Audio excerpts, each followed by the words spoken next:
आज का हमारा टॉपिक है इलेक्ट्रिक फील्ड। तो आज के इस लेक्चर में इलेक्ट्रिक फील्ड पढ़ेंगे, इलेक्ट्रिक लाइन ऑफ फोर्स के बारे में पढ़ेंगे, इलेक्ट्रिक फील्ड इंटेंसिटी पढ़ेंगे और प्रॉपर्टीज पढ़ेंगे जो आपकी इलेक्ट्रिक लाइन ऑफ फोर्सेस की प्रॉपर्टीज होती है। तो फर्स्ट है कि आपका जो इलेक्ट्रिक फील्ड होता है वो होता क्या है। ठीक है, तो देखिए मान लीजिए कोई पॉजिटिव चार्ज है आपका, तो पॉजिटिव चार्ज जो होता है इसके अराउंड कुछ एक स्पेस होता है। मान लीजिए कोई एक स्पेस है इसके अराउंड, इसके अंदर कोई और अगर मान लीजिए टेस्ट चार्ज लेकर आए, कैसा टेस्ट चार्ज। ये टेस्ट चार्ज कैसा होता है, यूनिटी मैग्नीट्यूड का हो। ठीक है, तो क्या होगा, इसकी वजह से इस पे एक फोर्स लगेगा। ठीक है, हो सकता है इस स्पेस के बाहर अगर क्यू नॉट को यहां रखें तो कोई फोर्स ना लगे, यानी कि जिस स्पेस के अंदर आपका किसी टेस्ट चार्ज पर किसी चार्ज की वजह से जो फोर्स लगता है वही आपका इलेक्ट्रिक फील्ड रीजन होता है, यानी वो स्पेस। तो आपका जो इलेक्ट्रिक फील्ड रीजन होता है वो एक स्पेस होता है किसके, किसी चार्ज के अराउंड, जिसके कारण उस पर एक फोर्स लगता है। फोर्स दो प्रकार के हो सकते हैं आपके, अट्रैक्टिव हो सकते हैं और रिपल्सिव हो जाते हैं। ठीक है, तो अट्रैक्टिव और रिपल्सिव दो टाइप के फोर्स लग सकते हैं। अगर ये प्लस क्यू नॉट हो तो रिपल्सिव लगेगा, अगर यहाँ माइनस क्यू नॉट चार्ज लेंगे तो ये इसको अट्रैक्ट कर लेगा। तो ये तो पूरा कॉन्सेप्ट रहा आपका क्या, इलेक्ट्रिक फील्ड होता क्या है। अब हम ये समझते हैं कि इलेक्ट्रिक लाइन ऑफ फोर्स किसको कहते हैं। ठीक है, ये इलेक्ट्रिक लाइन ऑफ फोर्स कहाँ किसको जाता है, ठीक है, इसके बारे में समझते हैं। देखिए मैंने आपको बताया कि मान लीजिए कोई पॉजिटिव चार्ज है, ठीक है, इसका कोई स्पेस होगा, मान लीजिए ये इसका स्पेस है जिसमें अगर किसी चार्ज को लेकर आएंगे तो वो उस पर फोर्स लगाएगा। मान लीजिए हम किसी चार्ज को क्यू नॉट को लेकर आए, किसी चार्ज क्यू नॉट को लेकर आए, यहाँ पे ये भी पॉजिटिव है। ठीक है, इसकी वजह से क्या होगा, इस पे एक फोर्स लगेगा, रिपल्सिव फोर्स लगेगा। तो ये जो फोर्स होगा उसके कारण ये जो आपका क्यू नॉट है ये मूव करना स्टार्ट कर देगा। तो ये जब मूव कर रहा है तो जिस पाथ पे मूव करेगा उसी को क्या कहते हैं, इलेक्ट्रिक लाइन ऑफ फोर्स। जिस पाथ पे मूव करता है उसी की डिफिनेशन यहां लिखी है, किसी फोर्स की वजह से, यानी जो फोर्स इस पे लग रहा है, the path on which positive test charge move in electric field. यानी इलेक्ट्रिक फील्ड रीजन था, इस रीजन यानी एक स्पेस, ऐसा स्पेस था जिसमें किसी टेस्ट चार्ज को लाते हैं तो उस पर फोर्स लगता है। तो हम जब उसको टेस्ट चार्ज को उस रीजन में लाए, उस पर फोर्स लगा, तो जिस पाथ के अराउंड वो आपका टेस्ट चार्ज मूव कर रहा है वही आपका क्या होता है, इलेक्ट्रिक लाइन ऑफ फोर्स होता है। अब देखिए अगर फोर्स वेरी कर रहा है, मान लीजिए यहां पे एक चार्ज हो सकता है, कई चार्ज हो सकते हैं, कई चार्ज की वजह से फोर्स वेरी करेगा। तो फोर्स वेरी करेगा तो इसका पाथ आपका स्ट्रेट लाइन भी हो सकता है। अगर ढेर सारे चार्ज हो जाएंगे तो हो सकता है उनके इन्फ्लुएंस के कारण इसका कर्ड पाथ भी हो सकता है। ठीक है, तो कभी आपसे पूछा जाए कि क्या जो इलेक्ट्रिक लाइन ऑफ फोर्स होती हैं वो स्ट्रेट ही होती हैं या कर्ड होती हैं, तो आप वो कह सकते हैं वो डिपेंड करता है कि किस तरीके का कॉन्फ़िगरेशन है। अब वो कॉन्फ़िगरेशन के बारे में हम समझेंगे। इसी चीज को मैंने लिखा है इमेजिनरी स्मूथ कर्व। ये काल्पनिक लाइंस होती हैं, यानी कि इस पाथ पे मूव कर रहा है तो कोई यहाँ लाइन तो खींच नहीं दी गई है, एक काल्पनिक लाइन हम मानते हैं जिसके अराउंड क्या है, ये टेस्ट चार्ज आपका क्या होता है, मूव करता है। टेस्ट चार्ज जहां पर इलेक्ट्रिक फील्ड में मूव करता है। ठीक है, ये कॉन्सेप्ट रहा आपका इलेक्ट्रिक लाइन ऑफ फोर्स का। अब हम कुछ कॉन्फ़िगरेशंस के बारे में समझते हैं, वहां से आप जानेंगे कि किस प्रकार इलेक्ट्रिक लाइन ऑफ फोर्सेज होती हैं। तो पहली हेडिंग आपकी रहेगी representation of electric lines due to various configuration. पहला कॉन्फ़िगरेशन लिखते हैं क्या, आइसोलेटेड पॉजिटिव चार्ज, यानी सिर्फ आइसोलेटेड मतलब सिंगल पॉजिटिव चार्ज, यानी पॉजिटिव चार्ज की वजह से क्या होगा। अब यहां पे अगर कोई टेस्ट चार्ज लेकर आए, मान लीजिए क्यू नॉट, तो इस पे फोर्स लगेगा, फोर्स इस डायरेक्शन में लगेगा। ठीक है, ऐसे ही ये क्यू नॉट ऐसे रिपेल होता चला जाए, मान लीजिए क्यू नॉट यहां होगा तो क्या होगा, ऐसे ही फोर्स लगता चला जाएगा और ये रिपेल होता चला जाएगा। इसी प्रकार जो पॉजिटिव टेस्ट चार्ज की वजह से क्या होता है, रेडियली आउटवर्ड की तरफ जो है आपकी इलेक्ट्रिक फील्ड होती है, लाइंस होती हैं। तो इलेक्ट्रिक फील्ड लाइंस मतलब क्या, कि अगर कोई टेस्ट चार्ज मान लीजिए यहां पे है तो वो उस पर फोर्स लगेगा, वो इसी पाथ पे मूव करता हुआ चला जाएगा। किसकी वजह से, इस जो है पॉजिटिव चार्ज की वजह से। तो ये जो पॉजिटिव यहां क्यू है, इसको हम क्या कहते हैं, इसको हम कहते हैं सोर्स चार्ज, यानी कि ये सोर्स चार्ज है। ठीक है, इसका मैग्नीट्यूड कुछ भी होगा, 10 कूलम 20 कूलम, और जो है आपका ये प्लस क्यू नॉट में लिखता हूं, इसको हम क्या कहते हैं, टेस्ट चार्ज कहते हैं। और नॉर्मली इस टेस्ट चार्ज को हम पॉजिटिव ही लेते हैं, और टेस्ट चार्ज की जो मैग्नीट्यूड होता है वो क्या होता है, मैग्नीट्यूड उसका क्या होता है, यूनिटी होता है। ठीक है, 1 होता है। इस चीज को आप समझिए। अब ये हो गया आपका आइसोलेटेड पॉजिटिव चार्ज की वजह से, इसको आप बना लीजिए। अब नेक्स्ट देखते हैं कॉन्फ़िगरेशन, एक और कॉन्फ़िगरेशन देखते हैं, हम क्या कहते हैं, आइसोलेटेड क्या हो गया, निगेटिव चार्ज हो गया। अब मान लीजिए निगेटिव क्यू चार्ज आपका रखा हुआ है। अब मान लीजिए किसी प्लस क्यू नॉट को हम लेकर आए तो क्या होगा, इसी की तरफ अट्रैक्ट होता चला जाएगा। ऐसे ही किसी भी पाथ पे रखेंगे तो वो इसी की तरफ अट्रैक्ट होगा, यानी कहीं पे भी रखेंगे तो अट्रैक्ट होगा। तो ये जो पाथ होगा आपका, ये पाथ को ही क्या कहते हैं, इलेक्ट्रिक लाइन ऑफ फोर्स। तो नेगेटिव चार्ज की वजह से हम इसको क्या कहते हैं, जो इसकी इलेक्ट्रिक लाइन ऑफ फोर्स होती है उनको हम क्या कहते हैं कि ये आपका रेडियली इनवर्ड है, और पॉजिटिव चार्ज के केस में क्या कहेंगे, रेडियली आउटवर्ड है। ओके, अब नेक्स्ट हम कॉन्फ़िगरेशन देखते हैं। नेक्स्ट कॉन्फ़िगरेशन आपका है सी, और उसको हम कहते हैं, मान लीजिए कोई आपका अनलाइक चार्ज है। लाइक चार्ज के बारे में पहले देखते हैं। लाइक चार्ज की वजह से, अब लाइक चार्ज की वजह से यानी कि कोई मान लीजिए पॉजिटिव चार्ज है और आपका कोई पॉजिटिव चार्ज है। तो देखिए इलेक्ट्रिक फील्ड लाइंस की प्रॉपर्टी होती है वो कभी आपस में इंटरसेक्ट नहीं करती, तो पॉजिटिव पॉजिटिव रिपल करेगा, इस वजह से इसकी जो इलेक्ट्रिक लाइंस होंगी वो इस तरीके से बनेंगी। ठीक है, ठीक है, इस तरीके से बनती हैं, और यहां पर भी आपका इसी तरीके से बनेगा। आप एक चीज देख रहे हैं कि अगर मिडल में देखें, मिडल में क्या हो रहा है आपका, ये लाइंस आपकी इंटरसेक्ट नहीं कर रही है, ये इस तरीके से चलती जा रही हैं। दो फील्ड लाइंस कभी इंटरसेक्ट नहीं करती, उसकी प्रॉपर्टीज में हम अभी आपको उस चीज के बारे में समझाएंगे। तो मिडल में क्या होता है, एक न्यूट्रल पॉइंट मिलता है। न्यूट्रल पॉइंट मतलब ये होता है कि इसके द्वारा लगाया इलेक्ट्रिक फील्ड या इसके द्वारा इलेक्ट्रिक फील्ड, या ऐसा कर सकते हैं इसके द्वारा लगाया हुआ फोर्स जो है दोनों बराबर हो जाता है, यानी F1 इक्वल्स टू F2 हो जाता है। इसको ऐसे समझ सकते हैं, मान लीजिए ये आपके दो चार्जेस हैं, ठीक है, यहां पर मान लीजिए प्लस क्यू नॉट रखा, तो इसकी वजह से इधर की तरफ F1 फोर्स मान ले, इसकी वजह से इधर की तरफ F2 फोर्स, तो ये F1 इक्वल्स टू F2 हो जाता है, और जो आपका F नेट होता है इस Q नॉट पे वो क्या हो जाएगा, जीरो हो जाएगा, यानी कि दोनों बराबर हो गए। तो अब ये क्या होता है, इसको कहते हैं इक्विलिब्रियम पोजीशन, यानी कि वो मूव नहीं करेगा। तो फोर्स पर यूनिट चार्ज जो होता है वही इलेक्ट्रिक फील्ड, तो इस पॉइंट पे आपकी इलेक्ट्रिक फील्ड क्या है, जीरो है, और ये इंटरसेक्ट नहीं कर सकती इस डायरेक्शन में, ये इसीलिए मूव करती रहेंगी। ओके, ये लाइक चार्जेस की वजह से हो गया। अब अनलाइक चार्जेस की वजह से हम देखते हैं। देखिए अब कॉन्फ़िगरेशन नेक्स्ट क्या है आपका, अनलाइक चार्जेस की वजह से। अनलाइक चार्ज यानी कि हम मान लीजिए पॉजिटिव और नेगेटिव चार्ज लेते हैं, पॉजिटिव और नेगेटिव चार्ज।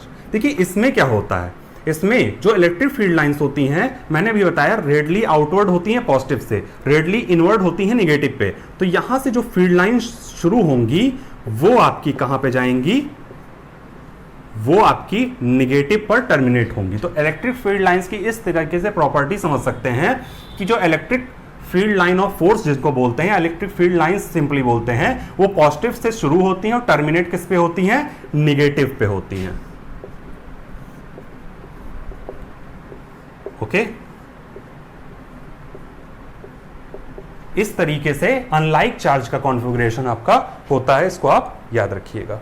ठीक है, अब यूनिफॉर्म इलेक्ट्रिक फील्ड क्या होती है उसको हम समझ लेते हैं, उसको किस तरीके से हम डिनोट करते हैं। तो ये आपके 4 नोटेशंस अभी तक हो गए। ठीक है, अब नेक्स्ट नोटेशन है जिसको हम क्या कहते हैं, यूनिफॉर्म इलेक्ट्रिक फील्ड। वो किस तरीके से दिखती है, यूनिफॉर्म इलेक्ट्रिक फील्ड। तो यूनिफॉर्म इलेक्ट्रिक फील्ड यानी कि उसमें स्पेस एकदम इक्वल रहेगा, इक्वी डिस्टेंस रहेंगी हर जगह। इक्वी डिस्टेंस मतलब इस पॉइंट पे लीजिए, इस पॉइंट पे लीजिए, इस पॉइंट पे लीजिए, हर जगह पे इलेक्ट्रिक फील्ड स्ट्रेंथ जो होगी, यानी जो फोर्स लगेगा, मान लीजिए यहां Q नॉट है, यहां Q नॉट है, यहां Q नॉट है, तो इस पैरेलल में देखें तो इस Q नॉट और इस Q नॉट पे सेम फोर्स लगेगा। ठीक है, तो इस तरीके से कह सकते हैं यूनिफॉर्म इलेक्ट्रिक फील्ड क्या है, किसी एक फिक्स डिस्टेंस पे मान लीजिए इस प्लेन पे, तो यहाँ Q नॉट है, यहाँ Q नॉट है, सब पे जो है क्या लग रहा है, फोर्स इक्वल लग रहा है। तो इस तरीके के फील्ड को क्या कहते हैं हम, यूनिफॉर्म इलेक्ट्रिक फील्ड कहा जाता है। अब नेक्स्ट कॉन्फ़िगरेशन आता है, उसको किस तरीके से डिनोट करते हैं, उसको बोलते हैं नॉन यूनिफॉर्म।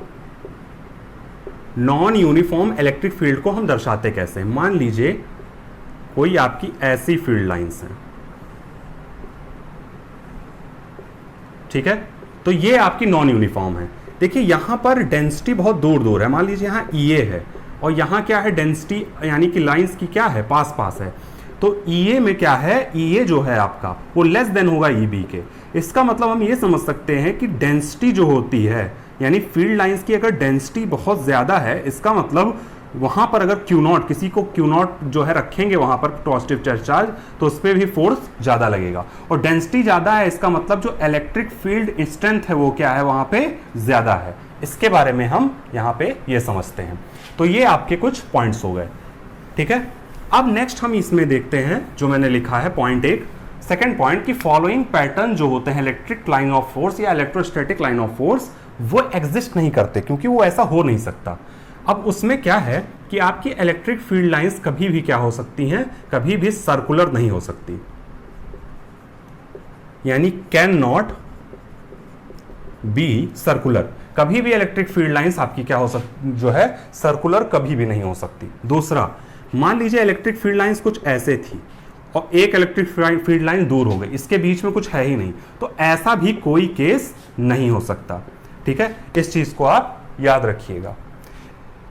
दूसरी चीज है, मान लीजिए कोई पॉजिटिव चार्ज है और कोई निगेटिव चार्ज है। मैंने आपको बताया कि पॉजिटिव से चलती हैं और निगेटिव पे टर्मिनेट करती हैं, मैंने यही चीज आपको बताई है। लेकिन ऐसा कभी नहीं हो सकता है कि निगेटिव से कोई जो है इलेक्ट्रिक फील्ड लाइंस चले वो पॉजिटिव पे टर्मिनेट करे, यानी कि ये चीज कभी नहीं हो सकती। मैंने कैन नॉट के लिए हमने बता रहे हैं कि ये एग्जिस्ट नहीं करेंगे, तो ये भी कॉन्फ़िगरेशन आपका क्या करेगा, एग्जिस्ट नहीं करेगा। तो अभी तक 3 कॉन्फ़िगरेशंस के बारे में हम समझ चुके हैं, ये 3 एग्जिस्ट नहीं करते हैं। अब नेक्स्ट और कौन सा कॉन्फ़िगरेशन जो इलेक्ट्रिक फील्ड लाइंस का वो एग्जिस्ट नहीं करता है उसके बारे में देखते हैं।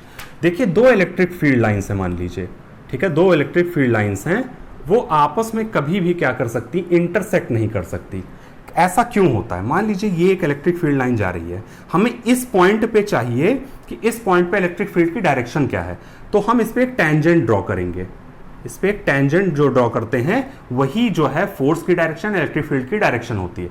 ये electric field line of force है, यानी इस टेंजेंट पे इस पॉइंट पे अगर चाहिए तो इस पॉइंट पे एक Q0 चार्ज को रखेंगे और हम बताएंगे कि वो इसके तरफ जो है टेंजेंट की तरफ इस Q0 फोर्स, ये इस Q0 चार्ज पे इधर टेंजेंट की तरफ फोर्स लग रहा है, ये हम बताएंगे। अब मान लीजिए 2 जो है आपका 2 कर्व है यहाँ पे, इस पॉइंट पे हम देखें अगर टेंजेंट ड्रॉ करें तो एक टेंजेंट इधर ड्रॉ होगा और एक टेंजेंट आपका, इसको कर्व बना देते हैं और अच्छे से समझा देते हैं। देखिए मान लीजिए आपके 2 फील्ड लाइंस हैं, ठीक है, ऐसे। अब इस पॉइंट पे देखें तो इसकी वजह से एक टेंजेंट इधर ड्रॉ होगा इस वाले ग्राफ पे और इस वाले ग्राफ पे टेंजेंट इधर ड्रॉ होगा यहाँ पे। तो यानी कि इस तरीके से हम कह सकते हैं कि यहाँ जो फोर्स की डायरेक्शन है इलेक्ट्रिक फील्ड की 2 डायरेक्शन है। ऐसा कभी नहीं हो सकता कि आप किसी रास्ते पे चल रहे हैं, आपको 2 रास्ते मिले तो आप एक ही समय पे इस पे भी चले जाएं, इस पे भी चले जाएं, तो ऐसा नहीं हो सकता। तो टेंजेंट जो ड्रॉ करते हैं वो बताता है कि अगर उस पॉइंट पे किसी पॉइंट चार्ज को रखेंगे तो किधर की तरफ मूव करेगा, तो वो एक इधर की तरफ इसमें मूव करता हुआ दिखाई दे रहा है और इसमें इधर की तरफ मूव करता हुआ दिखाई दे रहा है, तो ये हम कहेंगे कि ये पॉसिबल नहीं है, ठीक है। तो ये इतने कॉन्फ़िगरेशंस जो होते हैं सेकंड पॉइंट में कि फॉलोइंग पैटर्न जो होते हैं ये आपके पॉसिबल नहीं है, ओके। अब नेक्स्ट जो है इसमें हम क्या पढ़ेंगे, हम पढ़ते हैं इलेक्ट्रिक फील्ड लाइंस, जो लाइन ऑफ फोर्सेस हैं इनकी प्रॉपर्टीज को देखते हैं। और ये प्रॉपर्टीज आपके जो है बोर्ड एग्जाम्स के लिए तो बहुत इंपॉर्टेंट है, इस प्रॉपर्टीज से समझते हैं जिससे आपका बेसिक बहुत ज्यादा क्लियर होगा, ओके। अब नेक्स्ट हम समझते हैं कि properties of electric line of forces क्या होंगी। मैंने आपको अभी बताया कि मान लीजिए कोई आपका चार्ज है, उसके वजह से जो आपका Q0 होगा, यानी किसी टेस्ट चार्ज पे जो फोर्स लगता है वो उस पाथ पे मूव करता जाता है, उसी पाथ को हम क्या बोलते हैं, इलेक्ट्रिक लाइन ऑफ फोर्स। लेकिन ये कोई पाथ आपका ऐसे इस तरीके से स्पेस में, मतलब आपके क्रिएट आसपास ऐसे कहीं बना तो रहता नहीं है, तो एक काल्पनिक लाइन है, तो ये एक इमेजिनरी लाइन है, इस चीज को आप समझिए। दूसरी चीज मैंने अभी आपको बताई, ये स्ट्रेट भी हो सकती है, अगर पॉजिटिव निगेटिव है आपका देख लीजिए तो इस तरीके से ये लाइंस गई हैं, तो ये जो आपकी क्या हो सकती है, कर्व भी हो सकती हैं, स्ट्रेट भी हो सकती हैं। और क्या इसमें और क्या होता है, देखिए मान लीजिए अभी मैंने आपको बताया कि ये इलेक्ट्रिक फील्ड लाइंस है थी, ठीक है।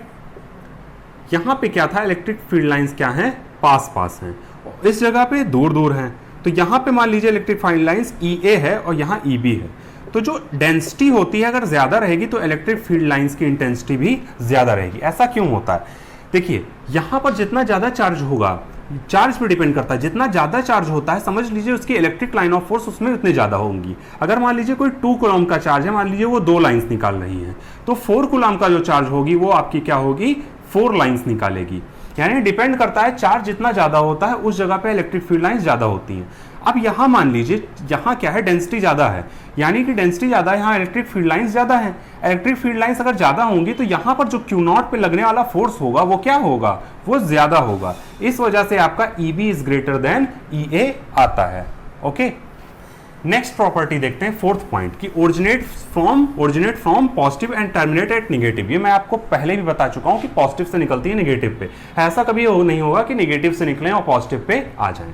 देखिए फिफ्थ पॉइंट क्या कह रहा है आपको कि मान लीजिए इलेक्ट्रिक फील्ड लाइंस थी, ठीक है, तो इस पॉइंट पे मान लीजिए इस पॉइंट पे हम क्या करते हैं, एक टेस्ट चार्ज को रखते हैं, तो वो टेस्ट चार्ज आपका इस डायरेक्शन में मूव करेगा, यानी फोर्स की डायरेक्शन ये होगी।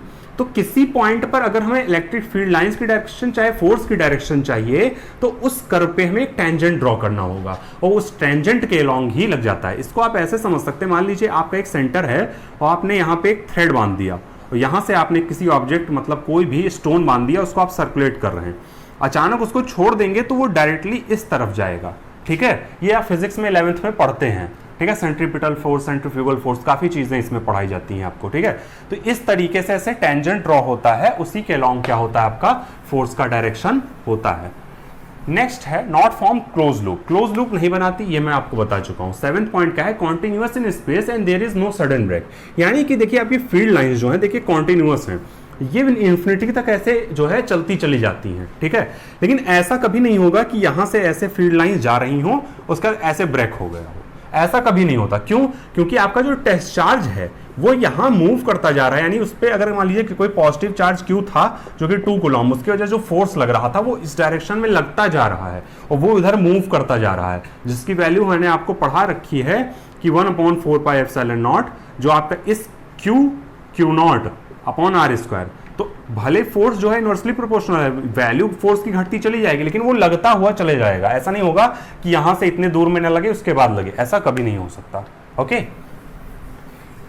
नेक्स्ट प्रॉपर्टी इसकी है कि 2 field lines not cross each other, यानी कि कोई भी 2 फील्ड लाइंस आपस में क्रॉस नहीं हो सकती। अगर क्रॉस हो गई तो इस पॉइंट पे मान लीजिए हम चाहते हैं इस पॉइंट पे कि हमें जो है डायरेक्शन पता चल जाए फोर्स की, तो इस कर्व के लिए टेंजेंट ये होगा और इस कर्व के लिए टेंजेंट ये होगा, तो एक समय पे 2 डायरेक्शन हो जाएगा, किसका, Q0 का। ऐसा तो कभी नहीं हो सकता ना, तो ये पॉसिबल नहीं है। इस वजह से क्या होता है आपका, ये इंटरसेक्ट लाइंस नहीं करती हूं। मैंने ये पॉजिटिव चार्ज के केस में जब लगाया था तो मैंने आपको बताया कि यहां देखिए ये आपकी फील्ड लाइंस इस तरीके से चली गई, ये यहां पे क्या है, एक न्यूट्रल पॉइंट बनता है जहां पे फोर्स बराबर होते हैं उस पॉइंट चार्ज पे लगने वाले, तो ये इंटरसेक्ट कभी नहीं करती है। ठीक है, नेक्स्ट है कि नंबर ऑफ फील्ड लाइंस जो होती हैं, यानी कि अगर मान लीजिए यहां पर ये 2 कूलम का है तो मान लीजिए 2 फील्ड लाइंस निकल रही हैं, अगर ये यहां पे 6 कूलम हो जाए तो यहां पे ये 6 लाइंस निकलने लगेंगी, यानी कि जो नंबर ऑफ फील्ड लाइंस है, नंबर ऑफ फील्ड लाइंस वो बताती है डेंसिटी को, यानी नंबर ऑफ फील्ड लाइन जितनी ज्यादा होगी इसका मतलब उस पर चार्ज क्या रहा होगा, ज्यादा रहा होगा, और जितना ज्यादा चार्ज रहेगा तो फोर्स तो क्या डायरेक्टली प्रोपोर्शनल Q1 Q2 होता है, तो चार्ज की वैल्यू जितनी ज्यादा होगी फोर्स की वैल्यू उतनी ज्यादा होगी, और फोर्स की वैल्यू जितनी ज्यादा होगी F/Q इलेक्ट्रिक फील्ड होता है, तो जितनी ज्यादा फोर्स की वैल्यू होगी उतनी ज्यादा इलेक्ट्रिक फील्ड की वैल्यू होगी। इस चीज को आप याद रखिए। नेक्स्ट देखते हैं कि आपकी फील्ड लाइन जो होती है सरफेस के परपेंडिकुलर होती है। मान लीजिए ये आपका कोई सरफेस है, इसको कहते हैं, मान लीजिए कोई हॉलो जो है कंडक्टिंग सरफेस है, जब चार्ज देते हैं आपका तो सरफेस पे रह जाता है। हॉलो कंडक्टिंग सरफेस के केस में आपका हॉलो कंडक्टिंग सरफेस हो या आपका क्या हो, सिर्फ कंडक्टिंग सरफेस हो, यानी कि इसमें पूरा मतलब इसमें हॉलो ना हो, ठीक है, फिलअप हो अगर कंडक्टर से, तो भी चार्ज आपके कहाँ रहते हैं, सरफेस पे। ऐसा क्यों होता है, इसमें इलेक्ट्रिक फील्ड अंदर 0 होती है, चार्ज इनक्लोज्ड अंदर 0 होता है, और वोल्टेज जो पोटेंशियल होता है वो क्या होता है आपका, कांस्टेंट होता है। ठीक है, तो ऐसा होता क्यों है इसको हम आगे समझेंगे। अब मान लीजिए यहां से जो लाइंस निकलेंगी, जो electric field lines radially outward होती है, ये आपके सरफेस पे क्या होती हैं, ये आपके सरफेस पे जो होती हैं ये परपेंडिकुलर होती हैं। ठीक है, और पॉइंट चार्ज को अच्छे से अगर देखें तो यहां से जो ये रेडियली आउटवर्ड सरफेस से निकल रहा था ये क्या है, सरफेस के परपेंडिकुलर है। तो ये रही आपकी कुछ प्रॉपर्टीज। अब नेक्स्ट हेडिंग हम लोग डालेंगे इंटेंसिटी ऑफ इलेक्ट्रिक फील्ड। ये बहुत सिंपल था, इसको आप नोट कर लीजिएगा। तो इंटेंसिटी ऑफ इलेक्ट्रिक फील्ड के बारे में हम पढ़ाना शुरू करते हैं। नेक्स्ट टॉपिक आपका रहेगा इंटेंसिटी ऑफ इलेक्ट्रिक फील्ड। देखिए इंटेंसिटी ऑफ इलेक्ट्रिक फील्ड को हम डिनोट करते हैं इस तरीके से। ये कहता क्या है, ये आपका मान लीजिए किसी चार्ज था 10 कूलम 2 कूलम कोई भी, और आपके पॉजिटिव चार्ज था, तो पॉजिटिव चार्ज पर ये क्या लगाएगा, कुछ फोर्स लगाएगा, force on q naught due to q. तो force on q naught due to q, तो इलेक्ट्रिक फील्ड इंटेंसिटी क्या होती है, रेशियो होता है किसका, जो ये फोर्स लग रहा है किस पे, Q naught due to Q की वजह से, और magnitude of unit positive charge. ये आपका जो होता है इसको कहते हैं हम इंटेंसिटी ऑफ इलेक्ट्रिक फील्ड। इसको देखिए, फोर्स की यूनिट न्यूटन होती है और आपकी चार्ज की यूनिट क्या होती है, कूलम। तो न्यूटन पर कूलम जो होती है वो आपकी इलेक्ट्रिक फील्ड इंटेंसिटी की क्या हो जाती है, यूनिट हो जाती है। इसी चीज को मैंने लिखा है कि ratio of force acting on test charge placed at that point. इस पॉइंट पे मान लीजिए कोई फोर्स लग रहा है to the magnitude of test charge, यानी इसको डिवाइड कर देंगे, तो ये आपको बताता है इलेक्ट्रिक फील्ड इंटेंसिटी के बारे में। अब न्यूमेरिकल्स में एक चीज पूछी जाती है, मान लीजिए न्यूमेरिकल्स में आपको कह दिया कि किसी भी पॉइंट पे, मान लीजिए यहाँ पे ये टेस्ट चार्ज था आपका और यहाँ पे ये क्यू चार्ज था प्लस क्यू चार्ज, तो पूछा गया कि इस पॉइंट पे मान लीजिए 2 सेंटीमीटर बोला कि इस पॉइंट पे क्या है, आपका इलेक्ट्रिक फील्ड का मान हमको क्या है पता है, तो बताइए इस पे लगने वाला फोर्स क्या होगा। मैंने अभी आपको बताया जो इलेक्ट्रिक फील्ड होती है वो क्या होती है, force per unit test charge. तो अगर टेस्ट चार्ज आपका यूनिट मैग्नीट्यूड का तब तो ठीक है, किसी और मैग्नीट्यूड का तो भी, तो इस जो आपका टेस्ट चार्ज पे लगने वाला फोर्स होगा वो आपका क्या हो जाएगा, क्यू नॉट इंटू ई। यानी कि आपकी इलेक्ट्रिक फील्ड अगर पता है आपको, यानी कि फोर्स ऑन चार्ज पार्टिकल हम निकालना चाहते हैं किसी इलेक्ट्रिक फील्ड में, ये एक इलेक्ट्रिक फील्ड ही होगी इधर की, ठीक है। तो इस इलेक्ट्रिक फील्ड में इसकी इलेक्ट्रिक फील्ड की वजह से इस पे जो फोर्स लग रहा है इसका मान अगर निकालना है, तो अगर इस पॉइंट पे इलेक्ट्रिक फील्ड का मान दिया गया है तो आप force equals to q naught into E करके आप फोर्स का मान निकाल सकते हैं, ठीक है। अब थर्ड देखते हैं, थर्ड पॉइंट मैंने क्या लिखा है, इसको हेडिंग डालेंगे आप, और थर्ड पॉइंट पे देखते हैं पढ़ाना क्या चाहते हैं कि intensity of electric field due to point charge. देखिए अभी मैंने आपको बताया कि जो आपका किसी पॉइंट चार्ज पे मान लीजिए क्यू था और किसी पॉइंट चार्ज पे आपका R square distance R distance पर रखा हुआ है, तो आपका जो फॉर्मूला होता है फोर्स का, कूलम फोर्स जो हम बताते हैं, कूलम्बियन फोर्स या इलेक्ट्रिक फोर्स बोलते हैं इसको, उसका फॉर्मूला ये होता है, यानी किसी पॉइंट चार्ज की वजह से होता है। अब इलेक्ट्रिक फील्ड का मान हमको क्या पता है, इलेक्ट्रिक फील्ड का मान पता है कि force per unit test charge. तो यहां से अगर हम रखेंगे तो क्या आएगा, 1/4 pi epsilon naught Q naught upon R square divided by Q naught. तो क्यू नॉट कैंसिल हो जाएगा। तो electric field intensity due to point charge, electric field intensity due to point charge का फॉर्मूला क्या आएगा, 1/4 pi epsilon naught Q upon R square. ये आपका formula newton पर कूलम किसका होता है, due to any point charge. अब देखिए अगर R का मान आपका क्या है, इन्फिनिटी है, तो इलेक्ट्रिक फील्ड क्या हो जाएगी आपकी जीरो। यानी आप अगर बहुत दूर चले जाएंगे, इन्फिनिटी पे चले जाएंगे, तो वहां इलेक्ट्रिक फील्ड इंटेंसिटी का मान क्या हो जाएगा, आपका जीरो हो जाएगा। इस बात को आप याद रखिएगा। अगर इसको वेक्टर फॉर्म में करें तो कैसे करेंगे, अगर वेक्टर फॉर्म में इसको देखना चाहें तो क्या लिखेंगे, वेक्टर फॉर्म में क्या होगा, जो इलेक्ट्रिक फील्ड का मान आएगा 1/4 pi epsilon naught Q upon R square. एक उस डायरेक्शन में क्या होगा, आपका एक यूनिट वेक्टर लगेगा। तो यहां से अगर इलेक्ट्रिक फील्ड आपका निकालना चाहेंगे तो वेक्टर फॉर्म में तो क्या आ जाएगा, क्यू अपॉन मान लीजिए आर क्या होता है, vector R upon magnitude of R. तो इससे क्या हो जाएगा, यहां आर क्यूब हो जाएगा और यहां पर क्या हो जाएगा, आर वेक्टर आ जाएगा। तो ये इलेक्ट्रिक फॉर्म में होता है। और एक चीज यहां पे बहुत इंपॉर्टेंट है, यहां जो वेक्टर फॉर्म होता है, वेक्टर फॉर्म में क्या करते हैं हम, जो चार्ज होता है इसको विद साइन रखते हैं, ठीक है। आपका यहां मैग्नीट्यूड निकालने के लिए ये चीज होती है, सिर्फ वेक्टर फॉर्म में नहीं होता है तो मैग्नीट्यूड, लेकिन जब आपका वेक्टर फॉर्म हो जाता है तो चार्ज को आप विद साइन रखेंगे, तब आपका करेक्ट आंसर आपको लिखना होगा, ठीक है। अगर बोर्ड एग्जाम में आता है, कहीं भी आता है, और वेक्टर फॉर्म के फॉर्म में अगर मान लीजिए ऑप्शंस दिए हैं तो आपको विद साइन जो है ऑप्शंस के ऊपर ध्यान देना होगा, ओके। तो नेक्स्ट टॉपिक जो हम लोग पढ़ेंगे यानी कि आपका यहाँ पे ये कॉन्सेप्ट आपका एंड हो गया। तो नेक्स्ट टॉपिक जो हम लोग पढ़ेंगे वो किसी इलेक्ट्रिक फील्ड पढ़ेंगे, किसी एक्सिस ऑफ चार्ज रिंग, यानी चार्ज रिंग के ऊपर मान लीजिए आपका कोई चार्ज रिंग है, उस पर आपका चार्ज है और किसी पॉइंट पे आपकी इलेक्ट्रिक फील्ड कैसे होती है। एक पॉइंट और आप याद रखिएगा, जैसे कि क्या है कि मैंने बताया कि किस यहाँ पर मान लीजिए ये Q0 जो लग रहा था, ये इसका फोर्स का डायरेक्शन ये था, तो जो आपका फोर्स का डायरेक्शन है वही इलेक्ट्रिक फील्ड का डायरेक्शन, यानी उसी पाथ के अलोंग तो जो है वो चलता चला जा रहा है, उसी फोर्स के पाथ के अलोंग। तो इलेक्ट्रिक फील्ड और आपकी फोर्स की डायरेक्शन क्या होती है, सेम डायरेक्शन में होती है, यानी कि electric field lines act along the force, ठीक है, force on the test charge particle. Okay, इसको आप याद रखिएगा। तो नेक्स्ट में हम लेक्चर में आपको इसके बारे में पढ़ाएंगे। ओके।